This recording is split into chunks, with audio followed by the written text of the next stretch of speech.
Hello, everyone. Welcome back to the Web3 conference. I hope you had a wonderful day so far, and we have got so many more amazing talks that you will be really interested to see, which includes very much this one. We're going to be talking about DAOs in this talk. So I hope you are geared with lots of questions and lots of conversation to be had with the wonderful host here and speaker, Dr. Deborah Duong, that we've got with us today. So a little bit of housekeeping from me, just to say hello to everyone in the chat box. We've already had a couple of you say howdy here. If you're in the room, please do say hello. Oh, more of you are popping up, which is lovely. Loving to see the emojis as well. Definitely give Deborah some lovely emojis as she's going through her talk. She'll very much appreciate it. Oh, she's sending some hearts back. Lovely.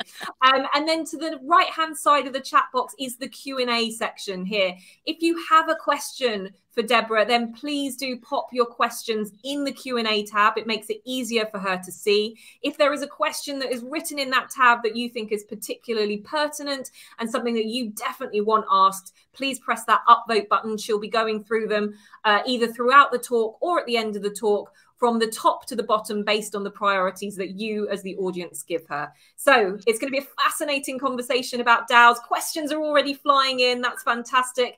And we look forward to everything that Dr. Deborah's got to say. So over to you. Thanks so much. Well, today I'm going to talk to you about blockchains for decentralized autonomous organizations that make products and profits. A DAO constitution is the physics of a metaverse.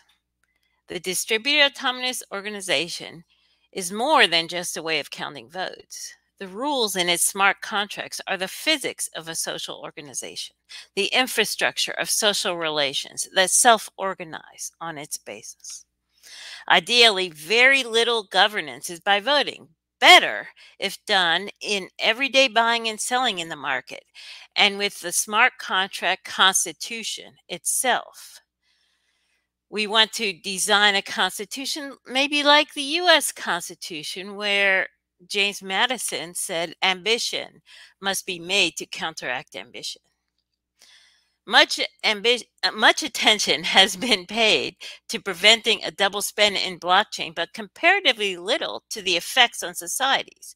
However, with the proper incentives in place, this can receive as much attention and would prevent social ills such as double spends are prevented successfully. We can use social simulation to find the unintended consequences and second-order effects of smart contracts on society. The implications of socioeconomic infrastructure. Our socioeconomic infrastructure is just one possible out of many imaginable. It is hacked by elites with consequences unintended by those who designed the Constitution of Nations, no matter how genius. The technology of our present socioeconomic system has self-constraints. That is, things are easier to do or harder to do. And this has big implications for social ills. So today we ask, what if those constraints are lifted? What if consumers can clearly see the history of the products they buy so they could not be deceived?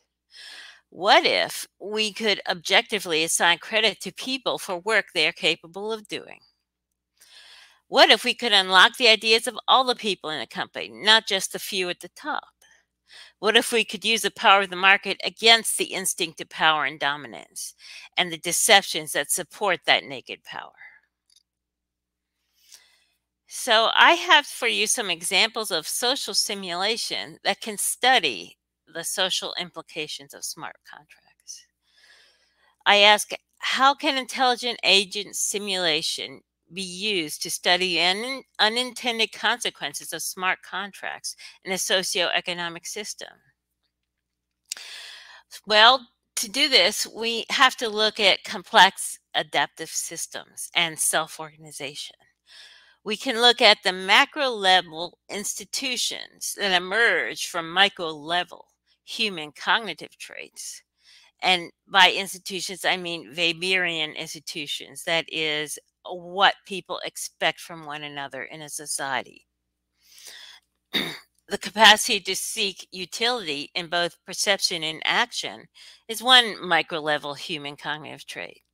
Another is the tendency to induce categories and create symbols and roles with them. And another human micro-level trait is cognitive dissonance. While all these can interact with the smart contract to emerge different institutions or commonly expected behaviors. In my research program, I've worked on institutions and emergent social institutions in simulations for over 30 years. I had the first intelligent agent social simulation in 1991, and in the simulation, social class, status symbols, and racism and sexism emerged. Then in 1996 and published in 2004 again, Sister was made of the symbolic interactionist simulation of trade and emergent roles. And from this simulation, a role-based division of labor, price, and a standard of trade emerged. And then finally, in military simulations, my Nexus simulation in 2007 had emergent corruption and popular support based on divisive information operations, which are popular topics today. I'm the CTO of Rejuve, and Rejuve is a spin-off of the SingularityNet ecosystem. Rejuve is a longevity research network organization that crowdsources research from the community of science to find solutions to the problem of aging. We find solutions to radical longevity. We want to solve the actual problem of aging, not just in increments. Our AI is important in combining researchers' models as services in the SingularityNet to hypothesize longevity treatments specific to individuals. The goal of the combinations is to create a holistic, self-organizing simulation of the human body with continually improving connections between the levels of resolution of the simulation, the micro level and the macro level I was talking about. The public or users of our app contribute data to these models. All contributors of data and models are rewarded in a proportionate manner in an end-to-end complete token economy. Our methods of decentralization can be used in any Web 3.0 data company. And so I would like to present them to you now. In the decentralization in Rejuve, we have a new look at products and profits in a decentralized company. Our tokenomics decentralize the organization of the network in several ways. The production of products is decentralized and self-organized from the bottom up. Data and IP contributors own the products in proportion to their marginal contribution. And a hybrid AI and blockchain system determines the self-organization and assignment of credit in the system. So we have principles for the design of decentralized production and profit making. First, that the principle of the ownership of the product of one's labor. This is kept track of with our self-sovereign NFTs. Second, the principle of self-definition and equal opportunity.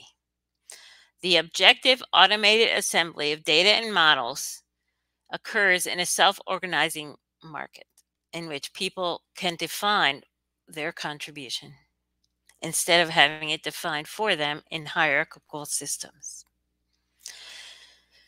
And finally, consumer demand. Market-based incentives for social good based on the transparency of the distributed ledger generate consumer demand. Well, the first principle, let's take a little bit of a deep dive, is the ownership of the products of one's labor. These are kept track of with the self-sovereign NFTs. We have two self-sovereign NFTs. First of all, the data self-sovereign NFT. This NFT is owned solely by the data contributor, and this is whether the data is personal health data of the app users or model IP of the researchers in the network.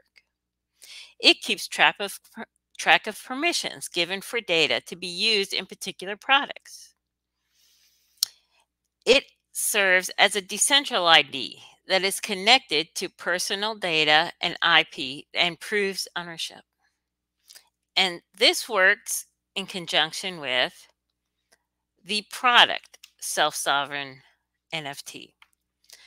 This NFT is sharded into utility tokens that are distributed in a proportion to product ownership.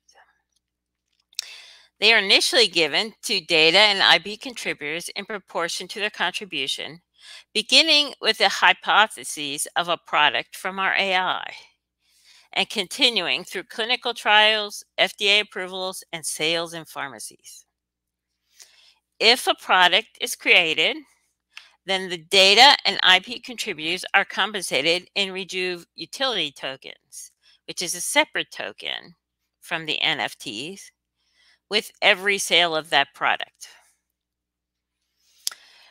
But it's a long time to wait for a blockbuster drug to appear, and there's a lot of risk involved in this. And to compensate for this, up to half of the data IP contributors' utility tokens may be sold to entrepreneurs who may be more risk tolerant or believe in the product more than the data and IP contributor does.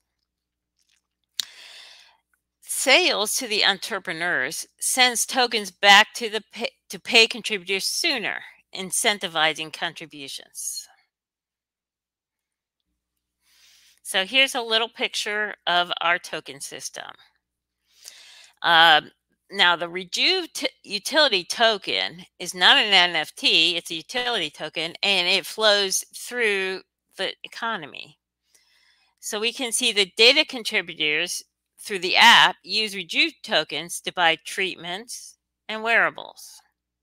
Then entrepreneurs send Rejuve tokens back to app users early, and pharmacies send them later for blockbuster drugs. Labs and Rejuve, the Rejuve Corporation early on pays app users before their data, before the entrepreneurs can take over when the network is large enough. So we start by kind of babysitting the network a while, but the incentives are there so that it can grow. So who gets credit and who gets chosen is objective here. This setup is a compromise between self-ownership and purchasing others' labor. Purchasing others' labor sends money back to IP contributors without employment, so that the data and IP contributors are more free to define their own roles. This limits the excesses of buying and selling others' labor. We are attempting to solve the winner-take-all nature of our present socioeconomic data economy, where data and software IP don't really have a good reimbursement model. At least in a physical economy, physical things are used up, and those make physical things, and those physical things make work for those who, in order to replace those physical things once they're used up. But when someone sells their DNA, it's one and done, and we're trying to fix that. The smart contract-based DAO replaces the big pharma middleman that buy and sell data without taking the profits that the big pharma middleman takes. The AI determines the assignment of credit based on objective criteria, and the AI can also find the persons of the right demographic characteristics for phase 1 clinical trials, replacing again big pharma and those who would take profits. Next principle, self-definition and equal opportunity. This is gained by the objective automated assembly of data and models in a self-organizing market. In Rejuve, scientist models of different aspects of the human body are crowdsourced, combined with an AI into consonant sets that predict better together. Automated matchmaking based on objective criteria eliminates humans' bias that may be on the basis of nepotism, cronyism, tribalism, or other demographic characteristics. The AI is causal and also blind, as in blind auditions, double-blind clinical trials, and blind peer reviews. The only criteria for success is how well tasks are done. Generality is incentivized and is sufficient to make a model that predicts better in all states of the human body in a variety of contexts and conditions. The pieces of product are made by researchers and data scientists who are paid by entrepreneurs in advance. As no one assigns them a role, they get to define themselves and compete on a level playing field. This system is without a conception of stepping on one's toes because it is no longer personal. The system will not get bogged down with office politics and hierarchical groupthink. If scientists know they will receive credit for their contribution, they won't care if their work is modified by other scientists because they will get credit. Assignment of credit self-organizes in the free market through the emergence of price, such that a rarer model can charge more for its services because it makes an entire set of models it cooperates with perform a task better. So how does self-organization in the model assembly work? We use sister-based self-organization of co-evolving models as its basis of self-organization as a layer on top of Singularity Net. Sister agents perceive and act based on utility. In this case, optimizing Rejuve tokens in a market where research problems are paid to be solved. Tasks are research problems in longevity. And winning consonant sets show the best predictions of states of the human body. Models employ other models that increase predictive capability. The market incentivizes generality as well as specialization because there isn't a single task that a model must solve to gain a profit. But multiple tasks shape a model with multiple profits. Some of these tasks may use general models and some specific. So data and IP contributors are paid in a manner like software as a service, a little bit per run or per product sale. Finally, the principle of consumer demand. Market-based incentives for social good based on the transparency of the distributed ledger. This is how we employ consumer demand. We don't claim to have the ultimate answer, but only one possible of many that can be improved upon. Our AI assembler can be replaced with other ones and other layers and services on top of Singularity Net. So we also have a way to choose amongst these infrastructures. We respect the creative power of the market by facilitating greater transparency and choice for the consumer. Consumers can state their value preferences about products and services. For example, that it be created in a green manner, an equitable manner, or that it not be advertised in a divisive venue.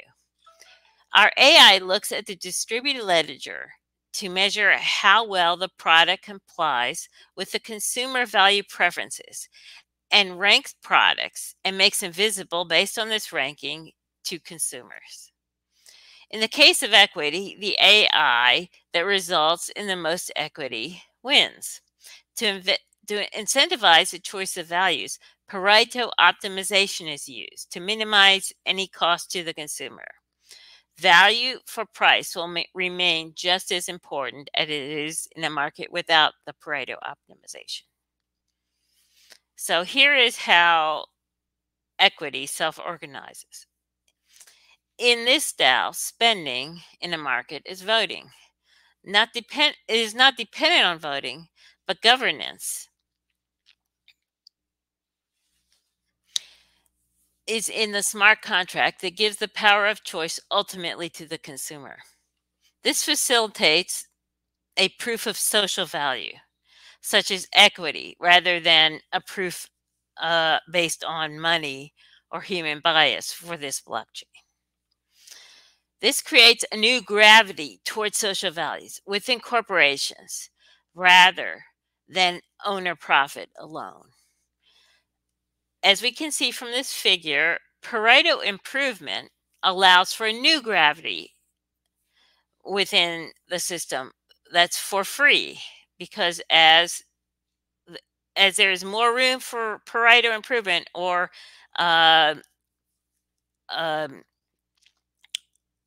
having different values, all be fulfilled, there's a lot of room given that only one value is fulfilled now, and that's value for price. If we have more values, well, there's lots of room where value for price can stay the same, but these other values can increase, and there'll be a lot of pressure on the market for those values to increase. So that will be the new gravity of the system. And for everything, we do need a measure, and we have a modified Gini coefficient that measures equity, but also allows people to own more if they have contributed more. So in summary, technology can both change the space of possibilities and predict the effects of the new space of possibilities on the socioeconomic system. Blockchain and AI systems can incentivize creative bottoms-up contributions so that people can own the products of their labor and define themselves. Consumer-side demand can apply new incentives for social good and even to choose the best AI and reputation systems that advance those social good. AI can assist everywhere there is an ability to measure, and consumer-side demand can incentivize increasingly better measurement itself. Okay, so my talk is over, and I'd like to answer some questions. Let's see, we've got about 7 minutes. Okay, so why is the smart contract a constitution, or what do I mean by that? Well, you can think of the Constitution as kind of the more solid rules that exist in a socioeconomic system. And then things that people vote for are the more fluid rules. The smart contract in a blockchain is fairly permanent and so must be fairly general, whereas the things that are voted on are more specific. But the ideal is that there aren't a lot of things to vote on, that the market itself takes care of that voting. Okay. How do I handle ethical issues with handling health data in my crowdsourcing strategy? Well, we have complete HIPAA compliant databases, and the fact that we can keep track of data and permissions doesn't mean it's revealed. It's completely encrypted, and so that's taken account in our design of NFTs. Okay.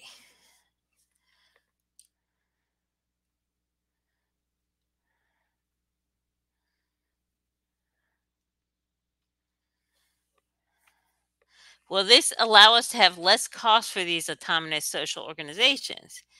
and that will be able to help more easily the beneficiaries. Yes, indeed. Who is it that said the problem with socialism is all the evenings wasted on trying to come to a consensus? If you can vote with your feet, if you can vote with your preferences towards products, then that consensus can happen through the blockchain and the AI naturally without you having to have too many arguments over what to vote for. But the Constitution must be well designed for this to happen. And we have a methodology to ensure that it is well designed, and that is computer simulation. We can look through all of the possibilities with as much rigor as people who look through all the possibilities of double spend in blockchain. We can apply that to the effects on social organizations. Okay. How will Rejuve solve the cold start problem in AI models, where the models need a lot of data to make good predictions, but you need people to use the app to generate the data in the first place? Well, what we have now in the app is a way to crowdsource science from the literature. What we have is our Bayesian expert system that allows people to enter results from meta analyses and systematic reviews, and these are familiar to scientists and researchers, and allows them. For example, you can enter the relative risk of one condition on another, and you can also enter the sensitivity and specificity of tests that are found by randomized controlled trials. And this is our initial attempt at crowdsourcing science, that we make an expert system to do it at first, but since it's a Bayesian net, it can learn from data as well. And so it will improve as time goes on, but we start out at an initial point, and that initial point is the best one can figure out from the literature as it exists. So this is actually a good way to put together lots of different information from the literature. Now, granted, not every combination of every drug or condition is available in the literature, but that's why we have consonant sets and dissonant sets. Like sometimes people's theories contradict each other, and sometimes they go well with data. And so we have ways to test the predictions that data make together. And the successful sets that predict more will arise and become better gradually in our system. Okay, let's see. Doesn't the double-blind nature of AI models make them black boxes that may be unwelcome? Okay. Well, yes, I can see what you're saying. But think of it as a blind audition. It used to be that human bias figured in greatly in the composition of orchestras until they developed a practice of the blind audition, where you couldn't see a person and you judged how well they were doing because you're judging it based on the results alone. Now, who can argue with this? The people who say, I'm not prejudiced. Well, if you weren't prejudiced, then then you wouldn't mind not seeing the irrelevant characteristics. So in a way, what most AIs do is use correlation overly much, a correlation, and that correlation gets in the way of finding the causes of medical phenomena.